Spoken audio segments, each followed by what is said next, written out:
Sebelumnya, perkenalkan, nama saya Pradila Mediawati, nomor absen 17, dengan NIM 22426202123 dari kelas 2B Manajemen Pemasaran. Di sini, saya telah memiliki data yang berisi mengenai tingkat pemakaian listrik dan juga biaya tagihan listrik. Di dalam tabel ini terdapat 10 sampel data. Untuk tingkat pemakaian listrik menjadi variabel X atau variabel independen, karena variabel ini bisa mempengaruhi variabel lainnya, yaitu biaya tagihan listrik. Lalu untuk biaya tagihan listrik sendiri menjadi variabel Y atau variabel dependen, karena variabel ini merupakan variabel yang nilainya bergantung pada variabel independen. Untuk selanjutnya, kita bisa membuka aplikasi SPSS. Nah, di variabel view ini kita bisa langsung saja mengisikan X di dalam tabel nama, dan juga untuk di kolom kedua kita bisa mengisikan Y. Lalu untuk desimal kita bisa mengisikan 0. Begitu juga di kolom yang kedua. Nah, untuk di label ini kita bisa mengisikan tingkat pemakaian listrik sesuai dengan data yang kita miliki. Lalu untuk di kolom yang kedua kita bisa mengisikan biaya tagihan listrik. Untuk selanjutnya kita bisa menuju ke data view. Nah, di dalam tabel XY ini kita bisa mengisikan data yang telah kita miliki. Kita bisa membuka aplikasi Excel, lalu kita salin data yang telah kita miliki.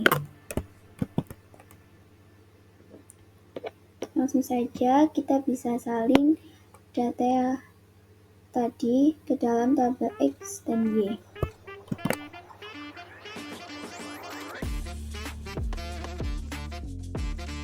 Untuk selanjutnya, kita akan mencari nilai uji normalitas dari data yang kita miliki ini. Namun, sebelum mencari nilai uji normalitas, kita harus mengetahui terlebih dahulu mengenai nilai residual dari data yang kita miliki ini. Untuk mencari nilai residual dari data yang kita miliki ini, kita bisa menuju ke Analyze, lalu Regression, lalu klik Linear. Setelah muncul kolom seperti ini, kita langsung saja memasukkan variabel yang ada. Untuk variabel tingkat pemakaian, bisa kita masukkan ke kolom independen. Lalu untuk biaya tagihan listrik, bisa kita masukkan ke dalam kolom dependen. Selanjutnya, bisa kita save. Lalu, di dalam kolom residual ini, pastikan kita mengklik Unstandardized. Lalu kita klik Continue. Setelahnya kita klik OK. Maka akan muncul output seperti ini. Bisa kita close. Nah, setelahnya akan muncul kolom res_1 di samping kolom Y. Kolom ini merupakan kolom residual. Setelahnya kita bisa mencari nilai uji normalitas. Untuk mencari nilai uji normalitas, kita bisa menuju ke kolom Analyze, lalu kita klik Non-Parametric Test, lalu kita klik Legalisi Dialog, lalu setelahnya kita bisa klik One Sample KS. Nah, setelah muncul kotak seperti ini, kita bisa mengklik Residual dalam kolom test variable list ini. Pastikan juga di kolom test distribution kita sudah mengklik normal. Setelahnya bisa kita klik OK, maka akan muncul tabel hasil dari One Sample Kolmogorov-Smirnov Test. Dari tabel ini bisa kita ketahui bahwa hasil signifikansi sebesar 0,200. Kita akan membuka catatan yang ada terlebih dahulu. Nah, dasar pengambilan keputusan dari hasil tabel yang ada ini yaitu jika nilai signifikansi lebih besar dari 0,05, maka nilai residual berdistribusi normal. Namun, jika nilai signifikansi kurang dari 0,05, maka nilai residual tidak berdistribusi normal. Dari data yang ada, dapat kita simpulkan bahwa berdasarkan hasil uji normalitas diketahui nilai signifikansi 0,200 atau lebih besar dari 0,05, maka dapat disimpulkan bahwa nilai residual berdistribusi normal. Kita akan menganalisis regresi yang sudah ada di dalam output. Dari regresi sendiri akan menghasilkan 4 tabel, yaitu ada tabel variabel Entret-Oremover, ada juga tabel model summary, tabel ANOVA, dan juga ada tabel koefisien. Langsung saja kita analisis untuk tabel yang pertama, yaitu tabel variabel Entret-Oremover. Dari tabel tersebut dapat kita ketahui bahwa tabel tersebut berisi hasil analisis regresi linear sederhana antara variabel tingkat pemakaian listrik sebagai variabel independen dan variabel biaya tagihan listrik sebagai variabel dependen. Dari tabel tersebut dapat kita ketahui tidak ada variabel yang dihapus, dan metode yang digunakan untuk memasukkan variabel ke dalam model adalah metode enter, yang berarti semua variabel yang dipilih dimasukkan sekaligus ke dalam model, dan semua variabel yang diminta telah dimasukkan ke dalam model. Maka, dapat disimpulkan bahwa terdapat hubungan yang signifikan antara tingkat pemakaian listrik dan biaya tagihan listrik. Semakin tinggi tingkat pemakaian listrik, semakin tinggi pula biaya tagihan listrik. Untuk tabel yang kedua yaitu model summary. Berdasarkan analisis tabel regresi, dapat disimpulkan bahwa terdapat hubungan yang signifikan antara tingkat pemakaian listrik dan biaya tagihan listrik. Hal ini dibuktikan dengan nilai koefisien determinasi atau R² yang sebesar 0,581 yang menunjukkan bahwa variabel tingkat pemakaian listrik dapat menjelaskan sekitar 58,1% variasi biaya tagihan listrik.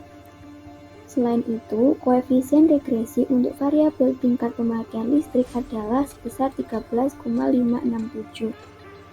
Yang berarti bahwa untuk setiap peningkatan 1 unit tingkat pemakaian listrik, biaya tagihan listrik akan meningkat rata-rata sebesar 13,567. Untuk yang selanjutnya yaitu ada tabel ANOVA. Dari tabel ini dapat kita ketahui bahwa terdapat hubungan yang signifikan antara tingkat pemakaian listrik dan biaya tagihan listrik. Hal ini dibuktikan dengan nilai F yang dihitung yaitu sebesar 11,071 lebih besar dari nilai F tabel pada tingkat signifikansi 5% atau sebesar 2,871 dan nilai signifikansi sebesar 0,0105 yang lebih kecil dari 0,05. Untuk yang selanjutnya yaitu ada tabel koefisien. Dari tabel tersebut dapat kita ketahui bahwa konstansa sebesar 40,667. Hal ini terjadi ketika tingkat pemakaian listrik 0, biaya tagihan listrik diperkirakan sebesar 40,667. Lalu untuk tingkat pemakaian listrik sebesar 4,970 atau dapat diartikan bahwa setiap peningkatan 1 unit tingkat pemakaian listrik diperkirakan biaya tagihan listrik akan meningkat sebesar 4,970. Lalu ada nilai P sebesar 3,327. Nilai P lebih besar dari 2,0 dengan P value 0,010 menunjukkan bahwa hubungan antara tingkat pemakaian listrik dan biaya tagihan listrik signifikan secara statistik pada tingkat signifikansi 5%. Maka, dapat kita simpulkan bahwa terdapat hubungan yang positif dan signifikansi antara tingkat pemakaian listrik dan biaya tagihan listrik. Hal ini berarti bahwa semakin tinggi tingkat pemakaian listrik, maka semakin tinggi pula biaya tagihan listrik. Untuk selanjutnya, kita akan menganalisis korelasi. Untuk menganalisis korelasi, pertama-tama kita menuju ke analyze, lalu pilih correlate, dan juga klik bivariate. Lalu, kita masukkan variabel tingkat pemakaian listrik dan juga biaya tagihan listrik ke dalam kolom variabel. Setelahnya bisa kita klik OK, maka akan muncul tabel korelasi seperti ini. Dari tabel korelasi ini dapat kita ketahui bahwa nilai koefisien korelasi Pearson sebesar 0,762 menunjukkan bahwa hubungan antara tingkat pemakaian listrik dengan biaya tagihan listrik cukup kuat. Hal ini berarti bahwa sekitar 58% variasi dalam biaya tagihan listrik dapat dijelaskan oleh variasi dalam tingkat pemakaian listrik. Lalu ada signifikansi pada taraf 0,05 yang menunjukkan bahwa hubungan antara tingkat pemakaian listrik dengan biaya tagihan listrik tidak terjadi secara kebetulan. Hal ini berarti hubungan tersebut memungkinkan besar memang benar-benar ada dan bukan hanya disebabkan oleh faktor-faktor lain. Nilai koefisien korelasi positif menunjukkan bahwa terdapat hubungan searah antara kedua variabel. Artinya, jika tingkat pemakaian listrik meningkat, maka biaya tagihan listrik juga akan meningkat. Namun sebaliknya, jika tingkat pemakaian listrik menurun, maka biaya tagihan listrik juga akan menurun. Hubungan yang signifikan antara tingkat pemakaian listrik dengan biaya tagihan listrik menunjukkan bahwa kedua variabel ini saling mempengaruhi. Hal ini dapat dimaklumi karena biaya tagihan listrik dihitung berdasarkan jumlah energi listrik yang dikonsumsi. Demikian yang dapat saya sampaikan. Kurang lebihnya saya mohon maaf yang sebesar-besarnya. And thank you for watching.